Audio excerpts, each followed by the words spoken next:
লাড্ডু লাড্ডু লাড্ডু, মালাই লাড্ডু, নারকেল লাড্ডু, সুজি লাড্ডু, আটা লাড্ডু, খেজুর লাড্ডু, বিরি লাড্ডু, মুগ ডাল লাড্ডু, মুড়ির লাড্ডু। আপনারা তো এত কিছু লাড্ডু খেয়েছেন, কখনো ভেবে দেখেছেন বেসন লাড্ডুও হয়? এটা সম্ভব? আপনারা কখনো বাড়িতে বানিয়ে খেয়েছেন এইভাবে? আপনারা যদি এই লাড্ডু বাড়িতে অবশ্যই বানিয়ে ফেলতে চান, তাহলে এই ভিডিওটা তাহলে শুধু আপনার জন্য। পুরো ভিডিওটা দেখতে থাকো, কীভাবে বেসন লাড্ডু সহজভাবে এবং সঠিক পরিমাণ সহ তৈরি করা হয়। অবশ্যই আপনারা বানিয়ে ফেলতে পারেন এই ভিডিও দেখে। নমস্কার, আপনারা দেখছেন তাপস মন্ত্রী রান্নাঘর। বাই দ্য ওয়ে, আমার নাম তাপস মন্ত্রী। আজকের রেসিপি হলো বেসন লাড্ডু কীভাবে তৈরি করা হয়, সহজ পদ্ধতি। প্রথমে আমি বেসন লাড্ডু তৈরি করতে হলে প্রথমে কি করতে হবে, বেসনের চিনি দিয়ে চিনির বড়াটা তৈরি করতে হবে। সবাই তো চিনি পাউডার তৈরি করে, কিন্তু এই লাড্ডুর জন্য চিনি পাউডারটা খুব অন্যরকমভাবে তৈরি করতে হবে। চিনিকে জল দিয়ে ভালো করে ফুটিয়ে ফুটিয়ে মোটা করে সেই রসটাকে দিয়ে চিনির বড়া তৈরি করতে হয়। সেই চিনির বড়া তৈরি করার পর লাড্ডু তৈরি হবে। আপনাদের মধ্যে আপনাদের পছন্দের লাড্ডুর নাম অবশ্যই কমেন্ট করতে জানাবেন। আপনাদের পছন্দের লাড্ডুটার নাম কমেন্ট করতে অবশ্যই জানাতে ভুলবেন না। তো দেখো, রসটা আমি কড়াইয়ের মধ্যে চিনি দিয়েছি, চিনির মধ্যে জল দিয়ে দিয়েছি। জল দেওয়ার পরে দেখতে পাচ্ছ ফুটতে থাকতে চিনিগুলো পুরো জলে মিলে যাবে। আমি এইভাবে বানিয়ে ফেলেছি, আপনারা এইভাবে বানিয়ে ফেলবেন। দেখো, আমার চিনির রসটা ফুটে গেছে, সম্পূর্ণ চিনি আমার মিলে গেছে, রসের মধ্যে পরিণত হয়ে গেছে। রসটা ভালো করে ফুটিয়ে ফুটিয়ে মোটা করে নিতে হবে। দেখো, মোটা হয়ে গেছে যথেষ্ট পরিমাণ। তারপর এখানে আমি আপনারা আমার ভিডিও পৃথিবীর কোন প্রান্ত থেকে দেখছেন অবশ্যই কমেন্ট করতে ভুলবেন না। আমি কমেন্ট করলে আমি নেক্সট ভিডিওয়ে ধন্যবাদ জানাতে অবশ্যই জানাবো। দেখো, চিনির রসটা সুন্দরভাবে মোটা হয়ে গেছে। এইভাবে মোটা হয়ে গেলে এখানে ফ্রুট কালার অ্যাড করব। দেখো, আমি এখানে ইয়েলো কালার অ্যাড করছি বেসন লাড্ডুর জন্য। বেসন লাড্ডু ইয়েলো হলুদ কালার হয়, সেটা ফ্রুট কালার অ্যাড করেছি। অ্যাড করার পর আমি এখানে একটু ডালদা দিয়েছি, 200 গ্রাম ডালদা এখানে দিয়েছি। দেখো, তারপর চিনিটা পাক করতে করতে কি সুন্দর একটা চিনির পাউডার হয়েছে। দেখো, এটা একটা নতুন জিনিস, অনেকেই জানে অনেকে জানে না। যারা ফার্স্ট টাইম দেখছো অবশ্যই কমেন্ট করে জানাবেন। চিনির রস দিয়ে এইভাবে চিনির বড়া তৈরি করা হয় লাড্ডুর জন্য, আর চিনি পাউডার তৈরি করা হয় এইভাবে। কৌশলটি অনেকে জানেন অনেকে জানেন না। যারা ফার্স্ট টাইম দেখছো অবশ্যই কমেন্ট করে জানাবেন। এবং আপনারা তো অনেক রকম লাড্ডু খেয়েছেন, এবং আপনাদের ফেভারিট লাড্ডুর নামটা অবশ্যই কমেন্ট করে জানাতে ভুলবেন না। দেখো, আমার এই চিনির পাউডারগুলো হয়ে গেছে। আমি এগুলো ঝাড়া দিয়ে এভাবে ছানিয়ে নিচ্ছি, যাতে দানা দানা না থাকে, মসৃণটা থাকে, এতে খুব ভালো হয়। এখানে একটা ছোটো টিপস দিয়ে দিচ্ছি। আপনারা ভাবছেন আমি এটাকে চালবো কী জন্য, নাও চালতে পারি। কী জন্য চালা হচ্ছে যে, এটা ছেড়ে নিলে এখানে যে বড় বড় চিনির দানাগুলো থেকে যাচ্ছে, সেগুলো লাড্ডু মধ্যে থাকলে লাড্ডুগুলো কিন্তু খুলে যাবে এবং লাড্ডুর শেপ ভালো হবে না, লাড্ডু ভেঙে যেতে পারে।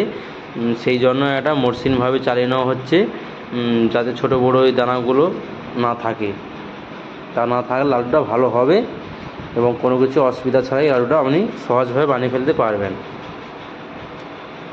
তারপর আমি এখানে চিনি বড়াগুলো ভালো করে চালিয়ে নিয়ে রেখে দিচ্ছি। তারপর আমাদের কাজ বেসন ফ্রাই করতে হবে, ভাজতে হবে। বেসনটা কেমন ভাজতে হবে, 1 কিলো বেসন আমি এখানে নিচ্ছি। এখানে পরিমাপটা বলে দিচ্ছি, 1 কিলো বেসনে 600 থেকে 650 গ্রাম তেল ঘি দিতে পারবেন, এবং কেউ চাইলে শুধু ডালদা দিয়েও করতে পারে, এবং কেউ চাইলে শুধু ঘি দিয়েও ফ্রাই করতে পারে। এখানে ছোটো টিপস দিয়েছি, এখানে কোনো নিয়ম নেই যে তেল দিয়ে করলে হবে না, মিনিমাম ডালদা দিতে হবে। ডালদা না দিলে হবে না, ডালদা হাফ ঘি হাফ দিতে পারো, বা তেল হাফ ডালদা হাফ দিতে পারো। তেল আর ডালদা মিলিয়ে আমি এখানে 650 গ্রাম দিয়েছি।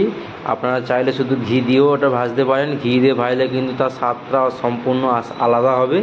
তারপর এখানে আমি বেসনটা ভাজা হয়ে গেছে, দেখতে পারো বেসনটা ভাজার সময় বেসনের পুরো গন্ধ এসে যাবে, এবং একটু দেখতে হবে যে কী সুন্দর বেসনটা এখানে বুজবুজ আকারে হয়ে যাবে, এবং দেখতে হালকা হয়ে যাবে বেসনটা।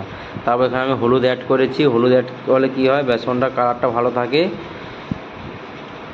এবং লাড্ডুর জন্য একটা খুব পারফেক্ট কালার এটা। দেখো, আর বেসনটা ঠান্ডা করার পর আমি একটা পলিমে ঢেলে নিয়েছি একটা পাত্রের মধ্যে ঠান্ডা করার জন্য। এই গরম গরম বেসন থেকে খুব সাবধানে থাকবেন, এটা খুব একটা বিপজ্জনক জিনিস। এই বেসনের মধ্যে কিন্তু গরম গরম বেসন ভাজার সময় যে হাতে ছিটকে পড়ে যায়, সত্যি হাতের থেকে মাংস কিন্তু খুলে পালিয়ে যাবে। খুব একটা খারাপ জিনিস। এই বেসন যখন ঘি ভাজা হবে, এই বেসন যদি গায়ে ছিটকিছে সঙ্গে সঙ্গে হাতে পায়ে ঢুলি পড়ে যাবে। এই জন্য বলছি এই কাজটি যখন করবেন খুব সাবধানে করবেন। তারপর বেসনটা ঠান্ডা হওয়ার পরে আমি চিনি পাউডার দিয়ে মাখিয়েছি।